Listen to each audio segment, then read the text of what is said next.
Welcome to Ghosts and Grit. Alrighty. Welcome to Ghosts and Grit. I'm your host, Jack Osborne. It has been it's been a minute since we've chatted, since I have really posted a podcast, a proper podcast.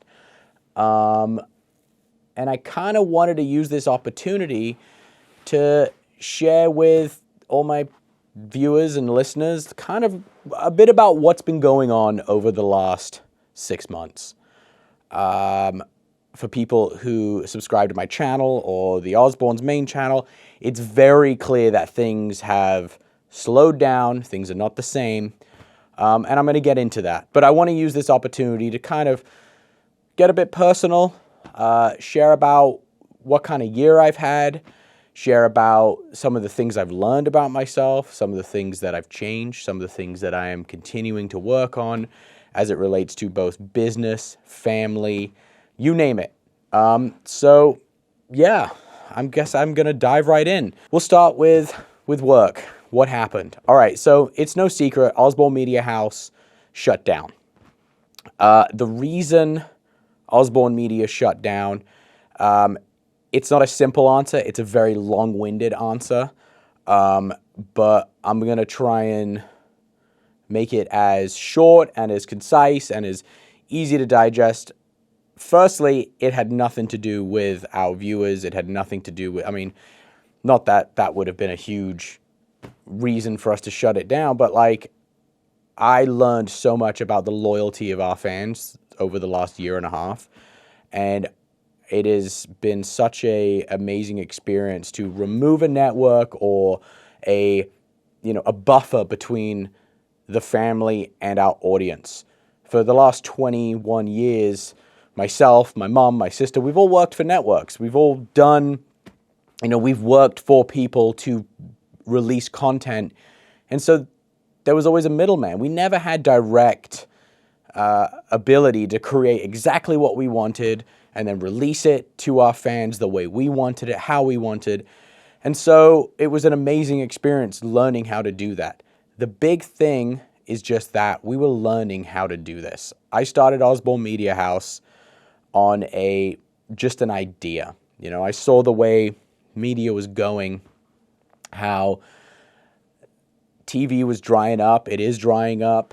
I saw that creative content really, at least my opinion, is the way forward for people like myself. I am not an actor. I am not a musician. I have always worked in television, either in front of the camera as talent, and I use that word loosely, or as a producer. But TV's changing. The money just isn't there anymore. And the kind of post-COVID shift has really been affected, not only with me, but through the entire industry. Content is just changing. And so I wanted to change with it. And I thought creating some kind of media company where we would creating and distributing our own content. We had a paywall. We had OsborneMediaHouse.com. The vision that is Osbourne Media House was something that myself and my team, we kind of brought out of nothing. It was self-funded. So my mom, myself, my father, we all put in funds to make this thing work. And if we're being totally honest, we bit off more than we could chew.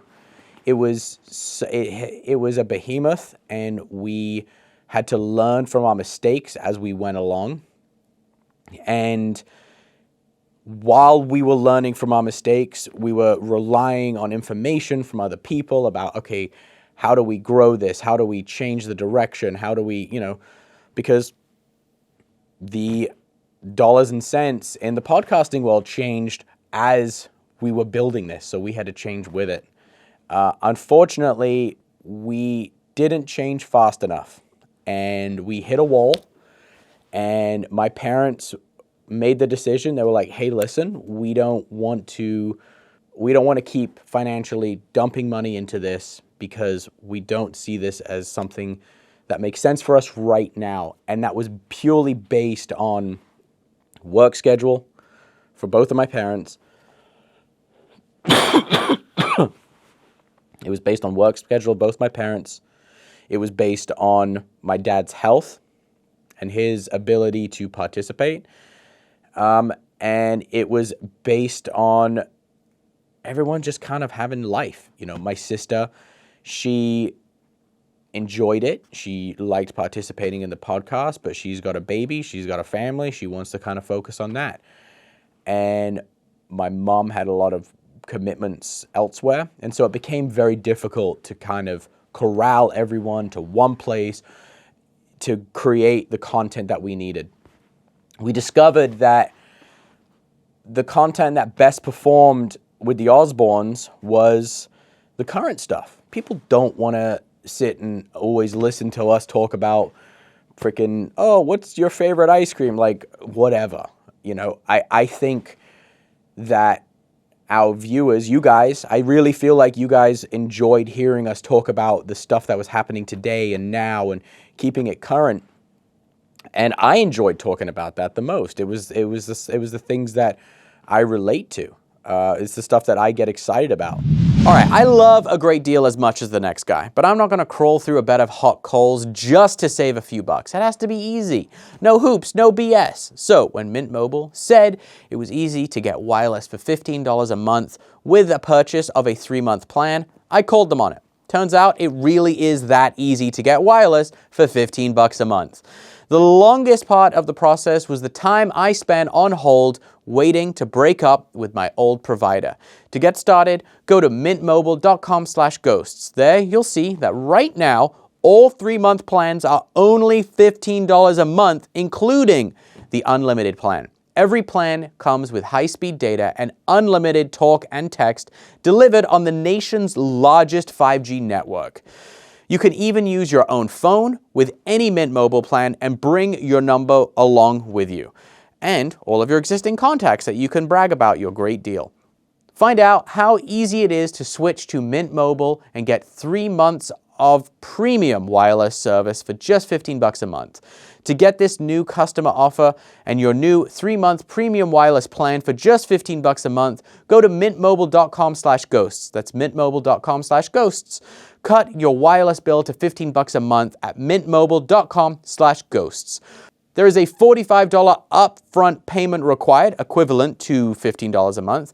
New customers on first 3-month plan only. Speeds slower above 40 gigabytes on unlimited plan. Additional taxes, fees, and restrictions apply. See mintmobile.com for details. So, scheduling, the financials of it, and I think it was kind of weighing, those two things were really weighing on everyone.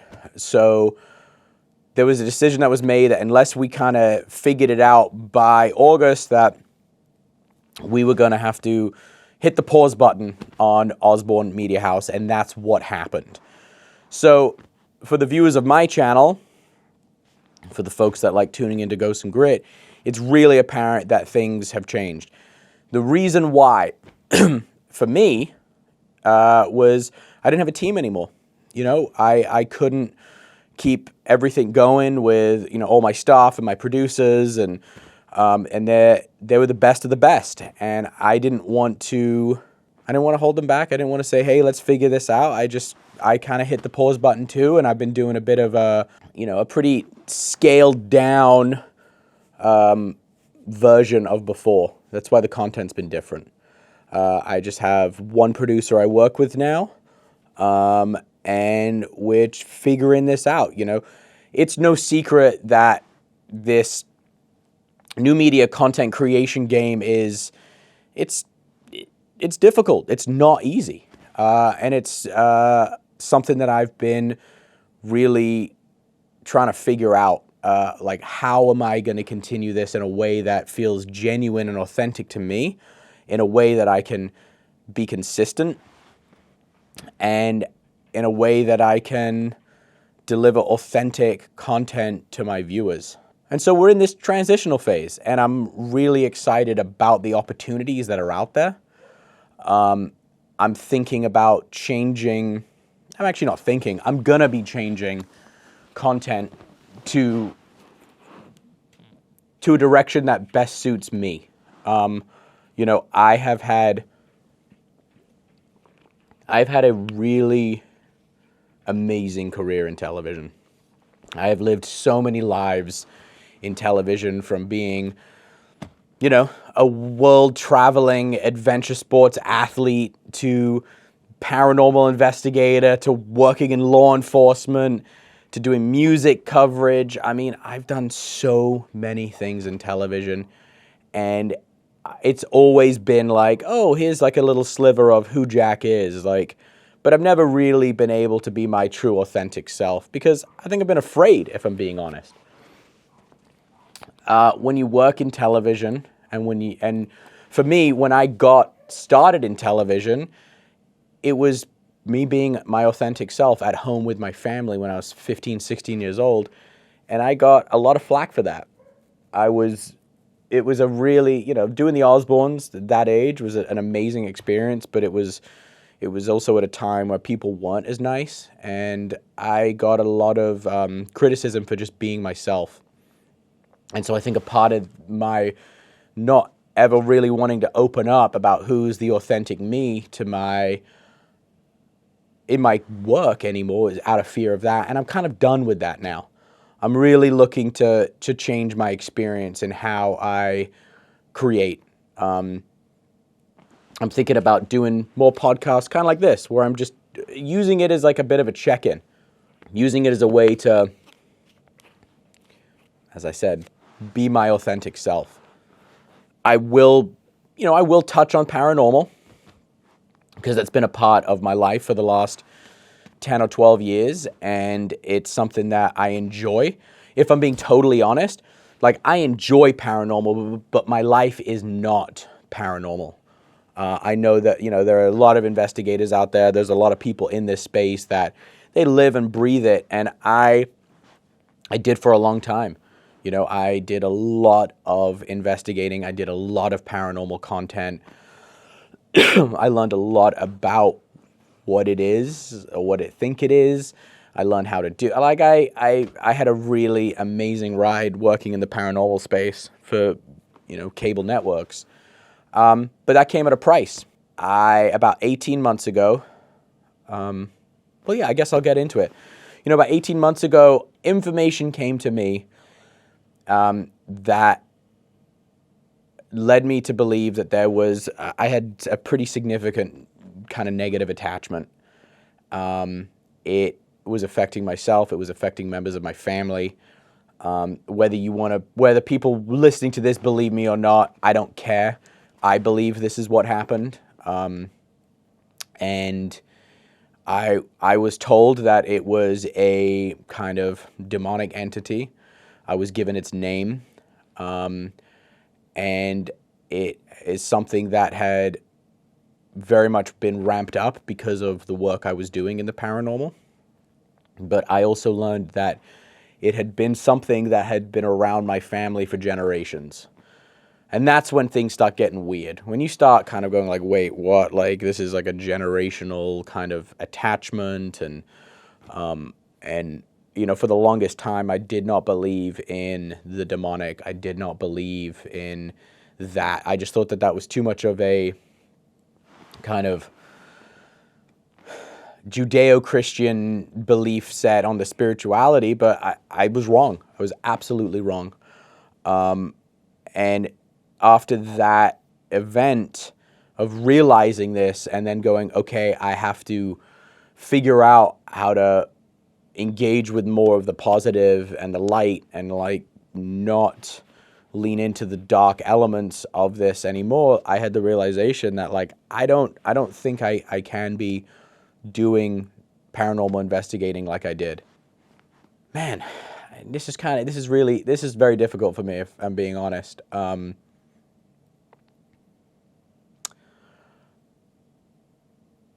I didn't think I was going to talk about this, but here I am. And yeah, a part of my journey over the last 7 years has been, since my divorce from my first wife, I began to research and look into, all right, for mental health reasons, the usage of psychedelics to help deal with, trauma, depression, anxiety, processing of things. And so that became a part of my life. I know for people listening to this who are in recovery, they might have they might feel a certain way about it. I do maintain that I've been sober for 21 years, nearly 22. But it was through doing certain psychedelics in very therapeutic settings did I learn some things about myself. And one of them was this notion of a demonic attachment. And I believe it. And so as a result of that, I began to kind of, not distance myself, but I would say I put up a spiritual and emotional wall towards the paranormal. Coincidentally, at this time, Discovery Travel changed how they were making content and what they were making content with, like who with what. They just changed everything. There was a big merger between Warner Brothers and Discovery. And during that merger, they decided to cut tons of shows, and my shows were a part of that. So 18 months ago, I had this realization about a demonic presence attached to me. And then work started to downshift in a different way. Although the content creation became the main focus, the TV stuff dried up. And then it started leading to some really, listen, I'm fucking being honest right now. It led to some really difficult financial times over the last 18 months. And I have been trying to figure out, okay, where do I want to land? How do I want to move forward? And that's kind of why I'm doing this new shift of things. Yeah, let's talk about some of these hardships, because 2024 by far has been the hardest year of my life. I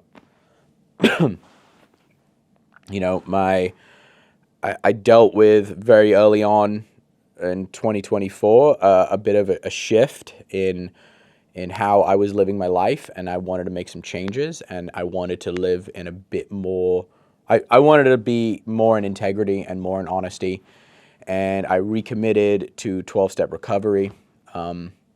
I branched out into what different 12-step recovery groups, out of respect for, those programs. I will not name them. But it was before, I started going to meetings that weren't just the beverage program, if you will. And I reconnected to a sense of spirituality.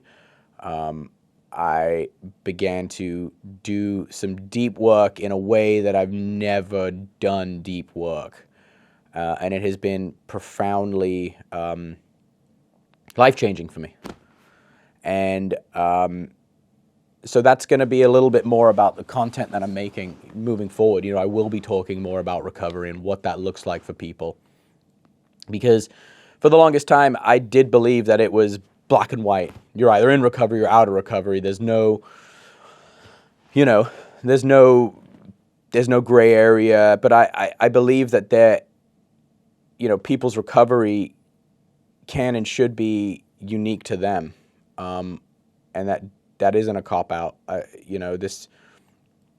The way recovery has worked for me has worked for me. It doesn't mean it has to work for everyone that exact same way.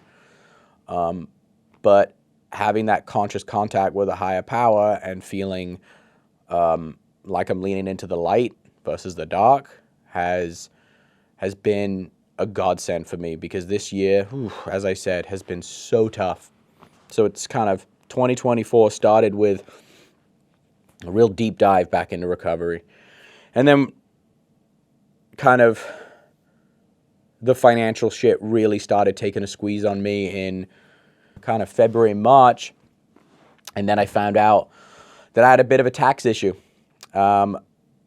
People that were, I thought, taking care of me in a way with filing stuff with the IRS were not, and they were not communicating with me. And I got hit with a colossal tax bill that has been a real gut punch to my pride, my everything. It's just, it rocked me. So I was dealing with that. I had issues with my mortgage on my house. I had issues with my dog died. It just, the list has gone on and on and on. We're just a few days into the new year, and that means a new you full of a whole lot of new interesting possibilities. Don't let the bad times of 2024 bring you down. This year, reach for those new heights with VIIA. Now, I've been using VIIA's hemp gummies to help me relax and unwind after a long day of working on the ranch. I love that they're made with natural ingredients, farmed and crafted with care in the US of A. And the best part is they don't make me feel groggy. VIIA is trusted by over 500,000 customers, and they are the Swiss Army knife of wellness. VIIA is dedicated to harnessing the many natural benefits of hemp to create high-quality wellness products. Whether you're looking to improve your sleep, focus, recovery, add a little pep to your step, VIIA has something for you. With products ranging from 0 to 100 milligrams of THC, VIIA gives you the power to blaze your own trail.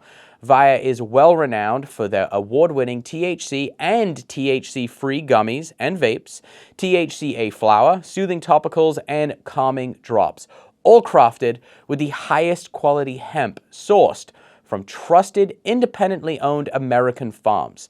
And the best part? VIIA legally ships in discreet packaging to nearly all states in the US of A with a worry-free guarantee. No medical card required. So if you're 21 and over, check out the link to VIIA in our description and use the code GHOSTS to receive 15% off. And if you're new to VIIA, get a free gift of your choice. After your purchase, if they ask you where you heard about them, well, please support the show and tell them we sent you. This year, enhance your everyday with VIIA. We ended up shutting the doors to Osbourne Media House. So all these things just piled up, and it's been hard. But I can honestly say I think the reason why I haven't completely fucking unraveled was because of having that conscious contact with a higher power. And that might turn people off. People might be like, oh, what the fuck? This isn't what I tuned in for. But I want my viewers to know that this is going to be a more genuine experience for me. I'm not going to be bullshitting anymore. And not that I ever have bullshitted. You know, Ghosts and Grit started...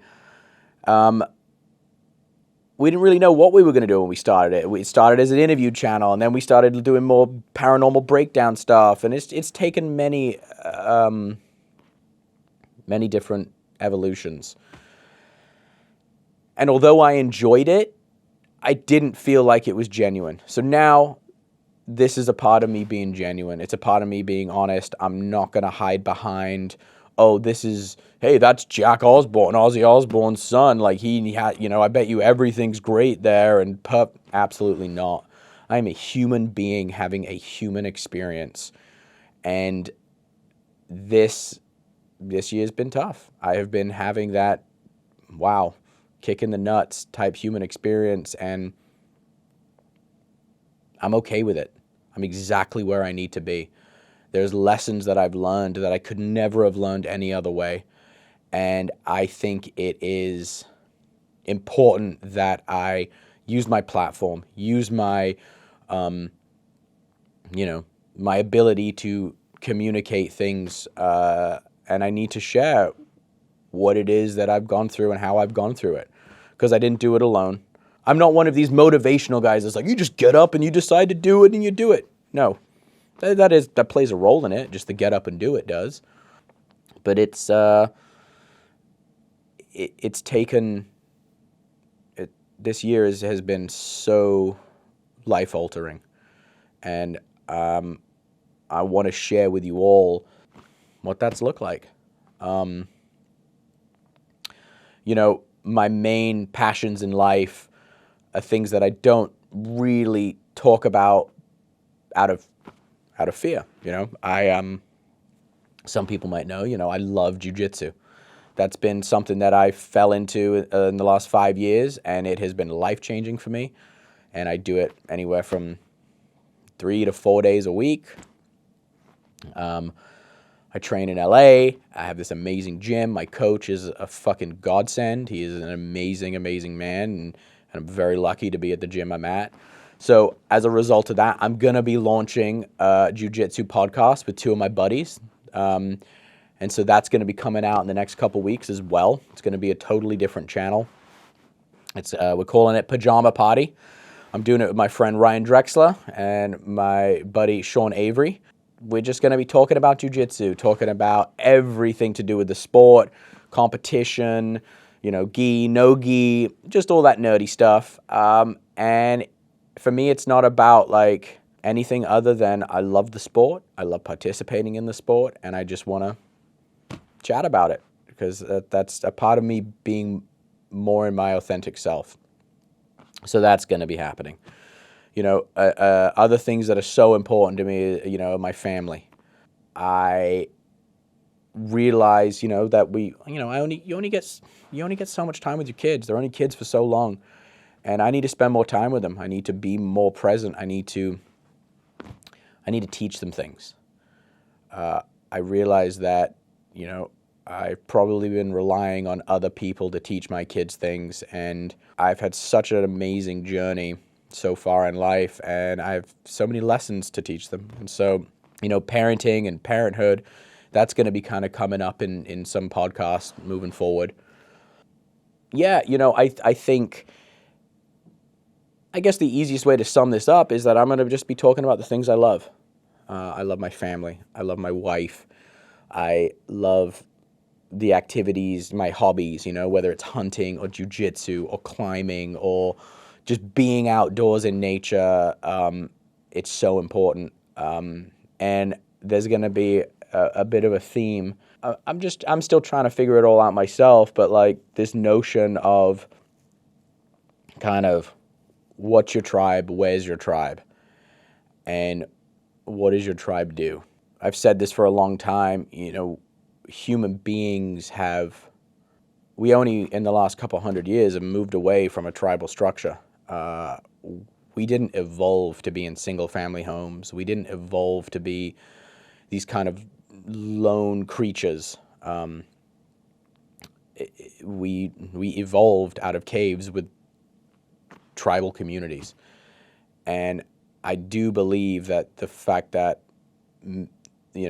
society has moved so far away from that is one of the contributing factors to mental health issues. There's a book called Tribe by Sebastian Junger. I think that's how you pronounce his last name. And I read this book every couple years. I just started it again because there's and every time I read it, I find something new that I can relate to in a different way. And so I highly recommend that to anyone listening. Yeah, and so I don't know. I'm going kind of rambling now. I'm fast approaching the 30-minute mark, but I just wanted to use this opportunity to kind of let everyone know what the fuck is up. So yeah, I'm still going to be coming out with content. I'm shifting how I do things. We'll still be doing paranormal stuff, not as much though. But I'm going to be doing more dives into who I am, what makes me tick, and I'm going to be having lots of conversations with guests along the way. I want to move back to that formula. I enjoyed it. I enjoy having conversations with people. I think it's a lot more... I know it's overdone. Everyone has a fucking podcast now where they're interviewing someone, but conversations are important. I don't believe that every conversation is important. There's some bullshit that just gets talked about, but I don't know. I have information on things, and I want to share it with you. It's not just a one-sided thing, and people listening, watching. If you've got questions, ask them.